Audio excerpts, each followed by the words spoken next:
Alright, so kind of just finishing the job up, wanted to give a recap of all the tools that I used for the job. Most of them were pretty standard tools. There were a handful of specialty tools I needed to buy, so you know, standard 3/8 half-inch socket and ratchet set. All of the sizes, millimeters, 8 to 21, 20, whatever you have. That's great. I did find it useful. I had to go out and buy, I think, a 20 and a 21 millimeter box wrench, so those were helpful. An 18 millimeter box wrench and a 17, super crucial to this. I have a adjustable wrench there, just for any of the sizes that I didn't have at the time. Vice grip, Loctite for around the seal. You can see there's the old seal there, so you want to get a new seal.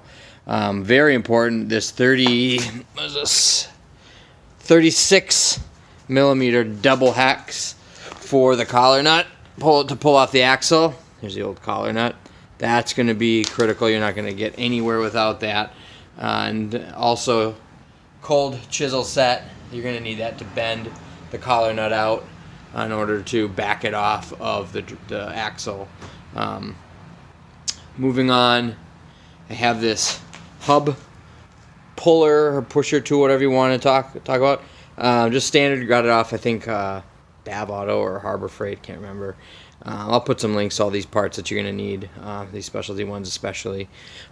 Good for taking the hub off. This guy, good for putting the axle and the hub back on.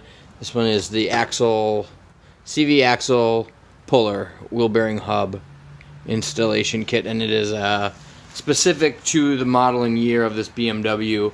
I really only needed this size here, but moving on, I didn't use my pneumatic tools too much.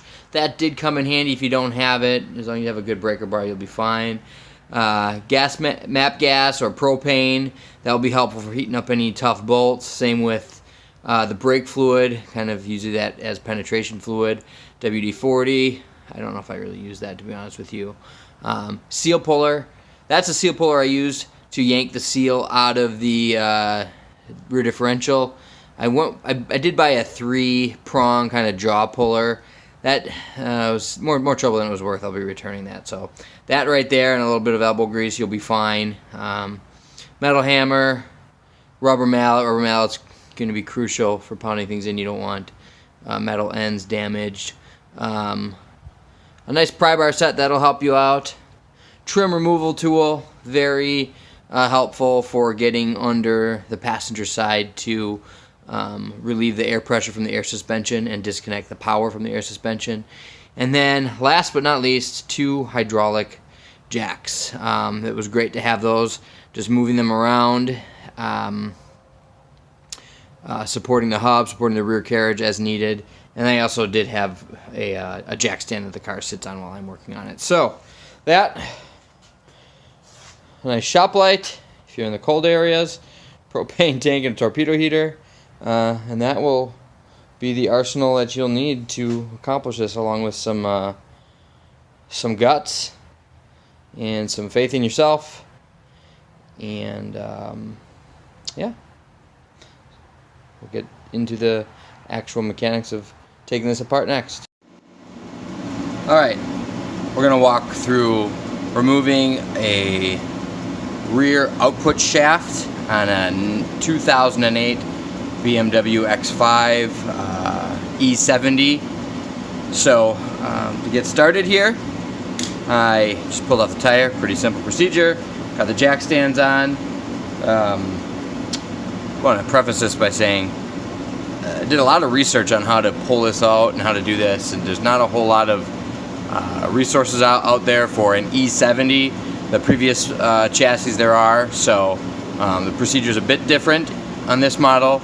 But either way, wanted to put that out there. Hopefully it's a blessing to those of you who are attempting to save some money and do this yourself. The shop wanted $1,400, $2,100 to do this in my local area. I was able to find a salvage part for $90, and I could have bought a brand new one for $1,400, but I figured I take a gamble at 90 bucks, and I already know how to do it once if I need to replace it again. So in my mind, it makes sense to take that chance. Anyways, so we're gonna start this tricky little guy right here. It looks like you can see there's indentations right inside there. What I'm going to do is going to take a little screwdriver and just pop this out around that little catch. Pop that side out around that catch. I have a 32 millimeter hex socket that I will begin to pull that out with. And then following that, I have a hub. I don't know if this is maybe a hub puller. So we'll walk you through the tools that I had to buy to set myself up to do this. So we'll be back in a few. Alright, so an update here. See, I got the little collar nut off. It took me an hour or two here to actually get the right tools. So little word of advice. This is probably what it should look like after you pull it out. You can see those little tabs are just bent ever so slightly. I grabbed a screwdriver first, and see, I did more damage than I think is intended to be done. I'm gonna have to replace this, get a new one anyways. I think you're supposed to get a new one anytime you do it anyway, so it's like a trip to the dealership for me. But word of advice, I would utilize a little heat to get that guy off there, and a cold chisel set. This worked great for me. This worked better than a host of other screwdriver combinations that I tried. Actually ended up busting 2 screwdrivers on this. Air impact gun didn't work, but I don't have a very strong compressor either, so just a solid ratchet and breaker bar. Just happens to be a piece of stainless steel that I have laying around from an old railing that I put in a while back. So all that to be said, collar nut is off, and now we're gonna transition to the next tool and the hub puller, and we'll have an update here when we get through that.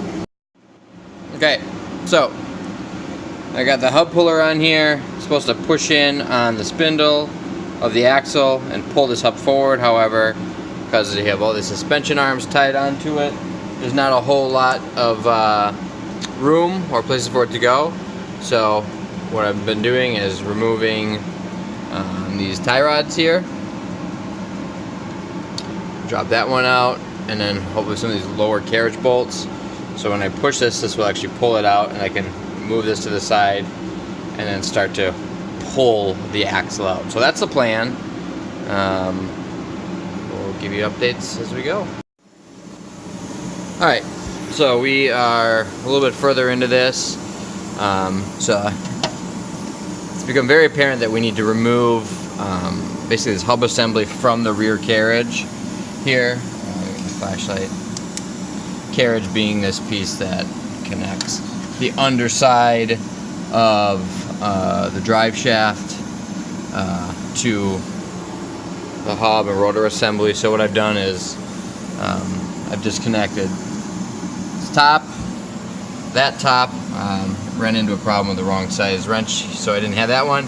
So I did disconnect it from there. Pulled the bolt off this end. About to remove the carriage bolt, pull it all the way out down here. You can see right there. Just pull that out this way. However, before I do that, we have a air suspension to deal with. So what I want to do is I want to depressurize the left side of the air suspension. This red tube here should indicate to us which one to depressurize when we get underneath the vehicle. Blue for the passenger side, red for the driver. So, and then my thought process is that we will depressurize this bag.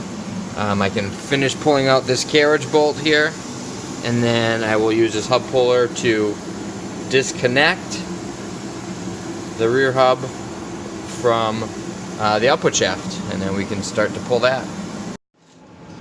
Alright, So underneath the passenger side of the car here, this is a plastic cover here. It runs from here up.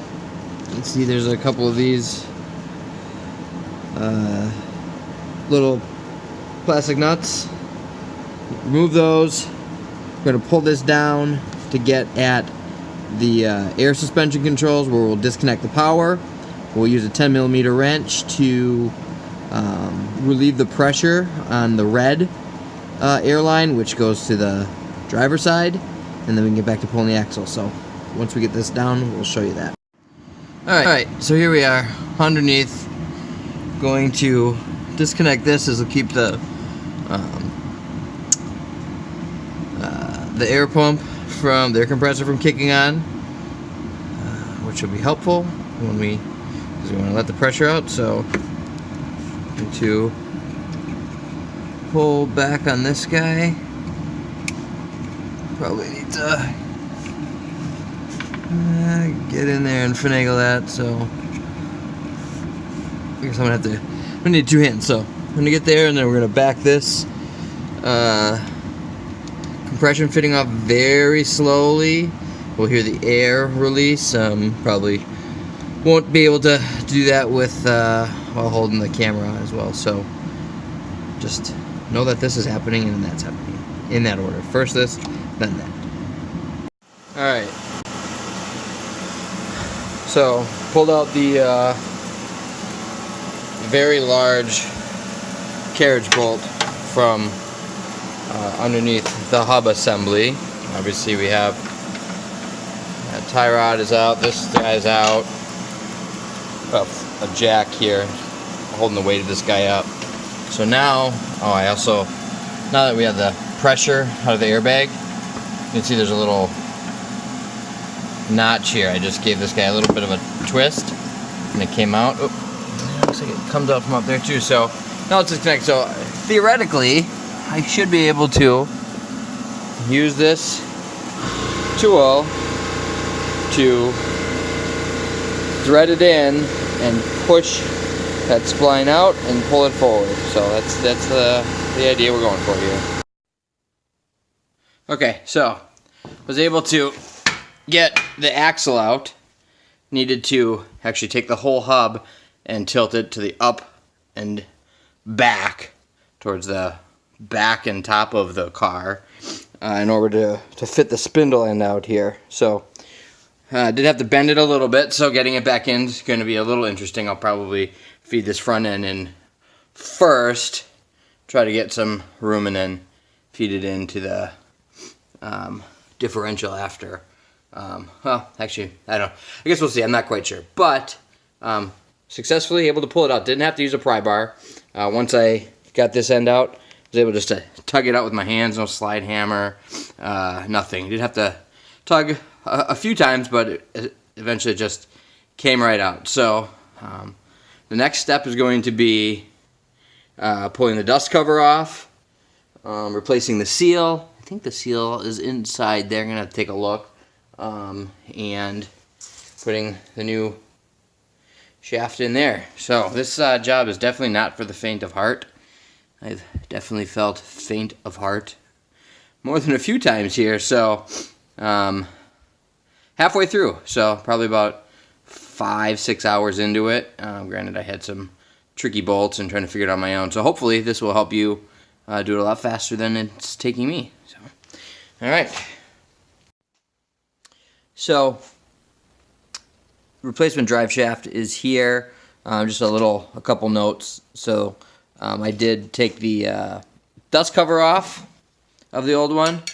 I did that by just gently prying this metal ring out here, and then rubber mallet, a few taps around it with the end of a screwdriver.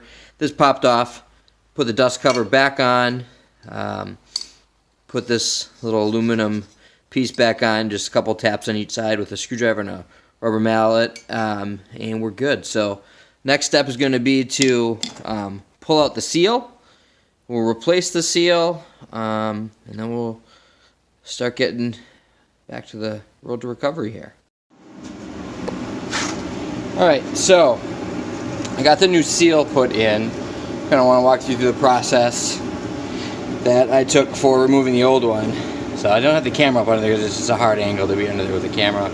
So this is the old seal I pulled out. It's a little mangled from just prying on it, but one thing to note that there is a spring on the back.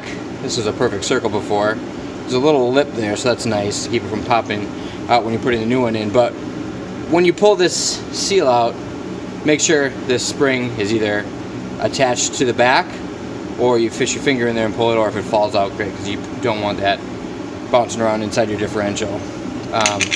But for the seal removal, I did take a seal puller, just got it torqued in there and just pried about 2-3 different times real hard. You can see it start to pull out. The outside of the seal is metal, so is the back. And then the installation is pretty straightforward. Put a little Loctite around the edge here just to help it adhere to the metal as per the BMW manual. And then what I did is took a rubber mallet and I actually used 2 things of electrical tape put together as it's kind of a guard to tap it in, and then I did have to tap around the edges with the mallet to keep that in. So the next step is going to be the axle, putting it back in, and we'll get to that in a few minutes here. Alright, about to put the axle back in here. So you can see I got the dust cover on there, I got the insert ring on there. So when I bought the drive shaft, the shaft and the seal, I also picked up this. It's a little protective ring, and what this does, this does not stay in the car, but what it does is you put it on the end of the shaft here. You can leave that little guy hang out there, I believe. And what that does is it guards the seal in there from being damaged while you're pushing this in, because I think you have to use a little bit of force to line these splines up and place it in there. And then once that's in and it's set, these splines are lined up inside there, this plastic tab has actually designated rupture points. So you're gonna grab your finger in there before it's pushed all the way in, peel this thing back and pull it out, and then slide the output shaft in for its final resting place, and that will protect the seal. So with that, I'm gonna kind of feed this through the carriage, kind of see the differential there with a new seal.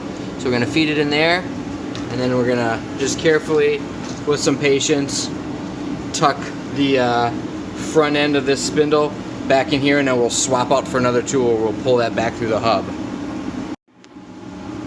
Alright, so after 45 minutes or so of maneuvering the axle around, I tried to put the axle in before I put it in the hub, and I could get it lined up. I could get it almost all the way there. It was still about a 1/4 inch. I couldn't push in all the way, so I just decided to do things a bit out of order, at least how I had originally planned. But I fed the end of the spline through the hub. I used this hub adapter. I'll put all the parts that I used in the notes and where you can order it from, but basically this is nothing more than a socket that threads on to the end of the, I can take it off right here, it's loose enough. I gotta pull it out the rest of the way, but once I get this thing tightened up, we'll do that. So you can see this guy's got some threads around it. This just screws on to the end there, and then this guy's got threads that go right in there, and you can see that this guy will go around the outside, and then using a combination of a couple wrenches, you can drive this in. As this screws in clockwise, this guy pulls, actually probably pushes the hub onto the drive shaft. So, yeah, and that was actually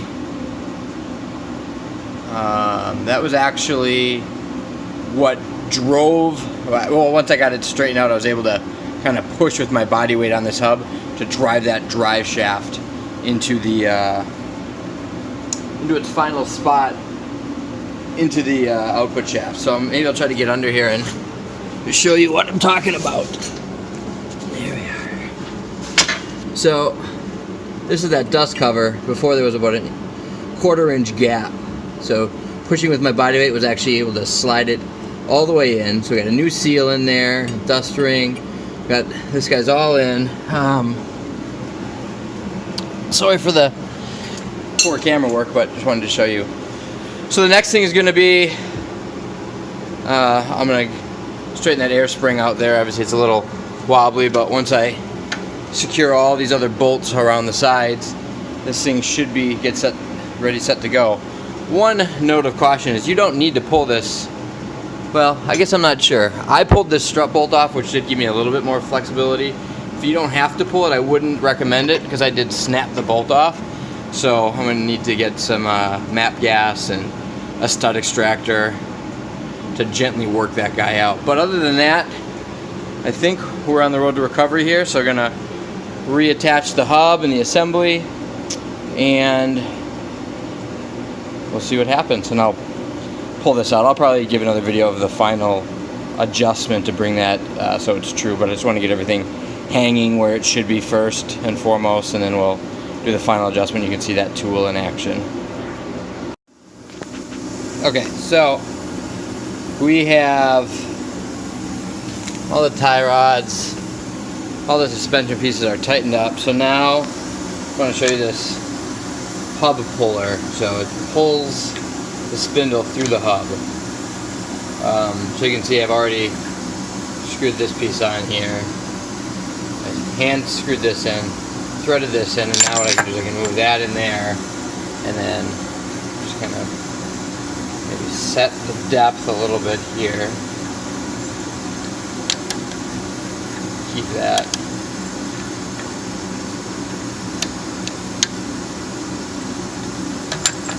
Able to move there, and then 15 millimeter. See, as I turn this, it's just pulling the hub back towards me, and I'll get to a spot where I need to loosen this, tighten it back up a bit. Where am I? Went where that guy went, so I guess we'll just use this. There we go.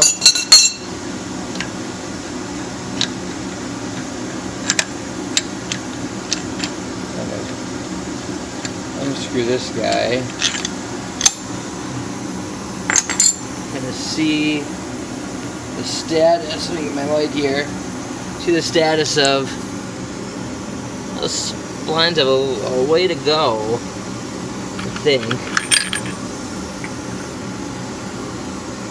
Yeah, I want them to be out a lot farther. And then, essentially, the last step is I'm going to use this collar nut, put it on there. You can see the two indents here, so I kind of struggled with at the beginning of the video. I use my cold chisel to bang those in there and lock it in. So, I'm just going to finagle this until the hub is pushed back onto the axle.